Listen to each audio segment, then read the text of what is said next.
की मैंने बात कही थी, अब उस मैनेजमेंट के साथ बातचीत करते। केप्री ग्लोबल के दूसरी तिमाही के नतीजे शानदार रहे। देखिए, कंपनी की ब्याज से आई 22% बढ़ती दिखी, वहीं मुनाफे के फ्रंट पर 49% की बढ़ोतरी तिमाही नतीजों में हाथ लगी है। नतीजों पर बातचीत करने के लिए हमारे साथ अब केप्री ग्लोबल के एमडी राजेश शर्मा जी जुड़ गए हैं। राजेश जी, स्वागत है आपका ईटी नाउ स्वदेश पर। आपको, आपके परिवार को और केप्री ग्लोबल की पूरी टीम को ईटी नाउ स्वदेश की टीम की तरफ से दिवाली की ढेरों शुभकामनाएं। Yes, thank you so much. And ET की सभी टीम मेंबर्स को और दर्शकों को मेरी तरफ से हार्दिक शुभकामनाएं दिवाली की। शुक्रिया। राजेश जी, नतीजे हम देख रहे थे, आंकड़ों की अगर बात करें, कितने मजबूत आंकड़े तिमाही नतीजों में देखने को मिले हैं। मेनली आपकी कंपनी जो है एमएसएमई, स्मॉल बिजनेसेस, इंडिविजुअल्स को केटर करती है। ओवरऑल मूड स्पेशली रूरल और साथ ही अर्बन फ्रंट पर किस तरह का देखा, और नतीजों पर आपका फर्स्ट टेक क्या होगा? तो नतीजों पे मेरा ये कहना है कि हमने पिछले 2 साल में काफ़ी इन्वेस्ट किया है टेक्नोलॉजी पे, ब्रांच एक्सपांशन पे, प्रोडक्ट हमने ऑफरिंग को ऐड किया है। हम बात करें तो हमने गोल्ड लोन में करीबन 750 से ऊपर ब्रांचें खोली हैं, और ब्रांचों ने शुरू में 2 साल ऑपरेटिंग कॉस्ट के चलते अब जाके ब्रांचें प्रॉफिटेबल हुई हैं। तो एक तो वह भी कारण है कि प्रॉफिट में उन्होंने कंट्रीब्यूट करना शुरू किया है। हमने एमएसएमई के अंदर में जो है माइक्रो लैब एक नया सेगमेंट शुरू किया है, जहाँ पे 5 लाख से नीचे के लोन हम उन लोगों को देते हैं जिनको बैंक नहीं दे पाता है। और एक अभी लास्ट क्वार्टर में हमने सोलर रूफटॉप फाइनेंसिंग स्कीम चालू की है, जहाँ पे हम हर घर में जो गवर्नमेंट की स्कीम है जहाँ पे 75% सब्सिडी है, आप दी रूफटॉप सोलर स्कीम में लगाते हैं इक्विपमेंट, तो वहाँ पे भी हमने फाइनेंसिंग शुरू की है। तो ये हमने काफ़ी निवेश किया है हमारे नए प्रोडक्ट के रोल आउट्स में। और टेक्नोलॉजी की बात करें तो टेक्नोलॉजी, डेटा साइंस की जो कैपेबिलिटी है इसमें काफ़ी इन्वेस्ट किया। तो उन सब के चलते पहले 2 साल काफ़ी प्रॉफिट प्रेशर था। अब मुझे लगता है कि क्वार्टर ऑन क्वार्टर ग्रोथ के साथ साथ हमारी मार्जिन्स इंप्रूवमेंट होगी, और प्रोसेस एफिशिएंसी जो टेक्नोलॉजी से आ रही है उसका भी असर जो है हमारे रिजल्ट्स में दिखाई देगा। बिल्कुल। राजेश जी, डिमांड आउटलुक आपसे समझना चाहूँगी। डिमांड सिनेरियो इस वक्त कैसा नज़र आ रहा है? क्या डिमांड ठीक ठाक है, सबड्यूड है, और अगर हाँ तो डिक्लाइन या क्या चीज़ें हैं जो कि कंज्यूमर को रोक रही है? करंट सिनेरियो इकोनॉमी में जो है, या फिर जॉब्स का कम होना, या फिर इंटरेस्ट रेट सिनेरियो है जिसके चलते एक कंसर्न बनती हुई नज़र आ रही है?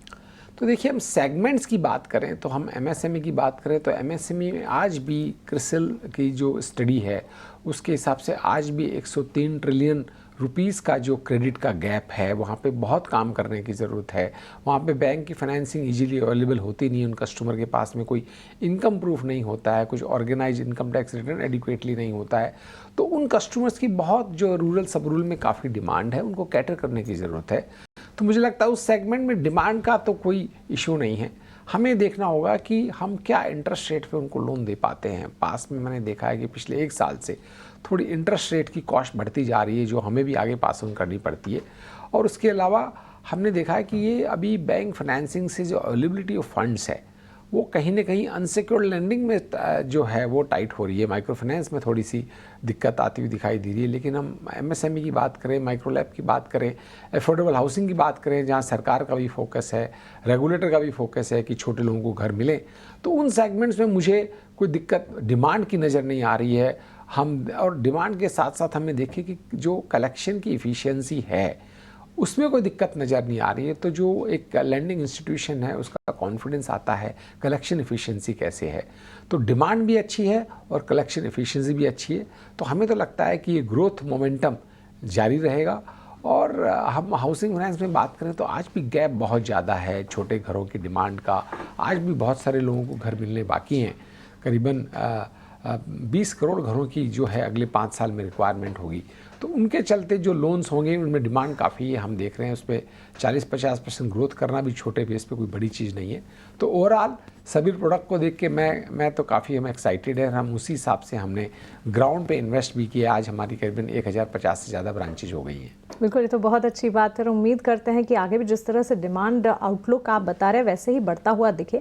लेकिन साथ साथ पर्टिकुलरली सेगमेंट वाइज अगर डीप डाइव करें राजेश जी और बाइफोकेट करने की बात करें, एमएसएमई बुक जो है पिछली 2 तिमाही से हम देख रहे हैं कि कुछ हद तक वहाँ पर प्रदर्शन जो है डिक्लाइन होता हुआ दिखा है। बावजूद इसके एनपीएस जो हैं वो घटे हैं सरप्राइजिंगली, इसके पीछे की वजह क्या देखते हैं और आगे यहाँ पर आउटलुक क्या होगा?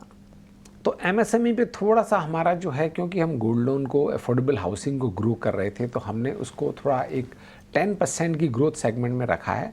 अभी हम last quarter of this financial year में हम नई ब्रांचेस खोलेंगे। अब हमने उसके अंडर में एक माइक्रो फाइनेंस भी शुरू कर दिया है, रूफटॉप सोलर भी चालू कर लिया। तो अगले साल से हमें लगता है कि वो सेगमेंट भी हमारा 20% से ऊपर साल दर साल ग्रो करेगा, ऐसा हमने एक प्लान किया है। एंड सारे सेगमेंट, चाहे गोल्ड लोन हो, एमएसएमई हो, होम लोन हो और अफोर्डेबल अपना हाउसिंग हो, डेवलपर फाइनेंसिंग हो, सारे सेगमेंट जो हैं वो ग्रोथ देंगे। और कोई भी सेगमेंट से हमें डिस्प्रपोर्शनेट ग्रोथ का हम टारगेट नहीं कर रहे हैं। एट द सेम टाइम कोई भी सेगमेंट को हम सबड्यूड नहीं रखेंगे। तो हमें लगता है अगले साल ऑलमोस्ट सारे सेगमेंट से हमें अच्छी इक्वल ग्रोथ के आसपास नज़र आती दिखेगी। एंड ये जो बैलेंसिंग जो है इस लास्ट क्वार्टर से दिखेगी। एमएसएमई में आप देखेंगे कि अगले क्वार्टर से ग्रोथ वापस आ रही है। बिल्कुल बिल्कुल। Rajesh, one more thing, MSME segment की अगर बात करें, एग्जिस्टिंग प्रोडक्ट्स के साथ साथ नए प्रोडक्ट्स भी, पर्टिकुलरली एमएसएमई सेगमेंट में ही कंपनी ने Capri solar finance as green financing launch किया है। इसके बारे में ज़्यादा जानकारी दीजिए आप, और ओवरऑल ग्रोथ किस तरह की देख रहे हैं इस नए लॉन्च के लिए? तो हम देख रहे हैं कि जो प्रधानमंत्री सूर्य घर योजना है, जिसमें करीबन 75% की सब्सिडी मिल रही है, वहाँ पे हमने बहुत सारे फिनटेक से टाइप किया है और काफ़ी जो है बिज़नेस कॉरेस्पॉन्डेंट से टाइप किया है, जहाँ से लोन ओरिजिनेट हमें आएगा। हमारा स्ट्रेटजी रहेगा कि हम लोन का एक पूल बनाएं 13-13.5% पे, और उसको बैंकों को जो है जो प्राइवेट सेक्टर लोन के का पूल बना के बेचें। वहाँ पे काफ़ी अच्छे प्रॉफिट की एक गुंजाइश है। और दूसरा ये जो एक मिशन है, जहाँ पे कि हर छोटे घर में एक उसकी जो नीड है पावर की, वो पार्टली सोलर से मीट हो, उसकी एक ग्रीन फाइनेंसिंग का एक एंगल है, कार्बन क्रेडिट का एंगल है, वो सब ऑब्जेक्टिव को अचीव करना है। और इसमें टारगेट बहुत बड़ा है हमारी गवर्नमेंट का, तो हमें लगता है हमें उसमें कंट्रीब्यूट करना चाहिए। और काफ़ी डिमांड है, तो हमने उसमें प्रोडक्ट चालू किया है। अभी हम उसके अंदर और एक्सपांड कर रहे हैं। हम चाहते हैं कि उसमें हम नियर टर्म में 1000 करोड़ रुपये का पोर्टफोलियो बना पाएँ। Absolutely. Rajesh, one more thing, car loan segment की अगर बात करें, एक्सपेक्टेड था कि car loan segment will be a growth driver, but at present अगर देखें 8% की ग्रोथ वहाँ पर देखने को मिल रही है। इसकी क्या वजह हो सकती है, और क्या फेस्टिवल डिमांड जो है वो बढ़ती हुई नजर आई है ड्यूरिंग दीज डेज? तो सितंबर क्वार्टर में, क्योंकि एक हमारे यहाँ पे श्राद्ध पक्ष होता है, लोग गाड़ियाँ नहीं खरीदते हैं, तो वो क्वार्टर थोड़ा सा म्यूटेड रहता है। लेकिन इस क्वार्टर में डिमांड वापस आएगी और इस साल हम करीबन 15% के आसपास ग्रो करेंगे। और हम जो ये कार लोन सेगमेंट है, हमने एक नई कंपनी में ट्रांसफ़र कर दिया जिसका नाम है Capri car loan take platform private limited.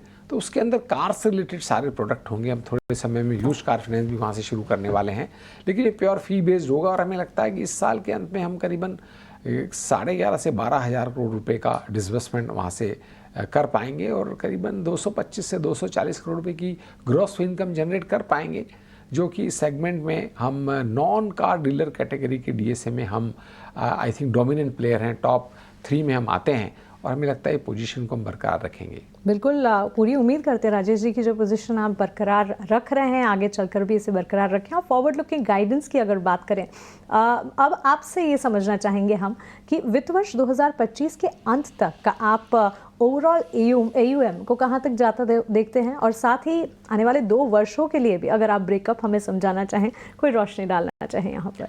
तो हम उम्मीद कर रहे हैं कि इस साल के अंत तक हम करीबन 23,000 करोड़ के आसपास का AUM हम क्लोज कर पाएंगे। और हम 2 साल के अगले की बात करें तो हम 30,000 करोड़ का AUM की बात कर रहे हैं।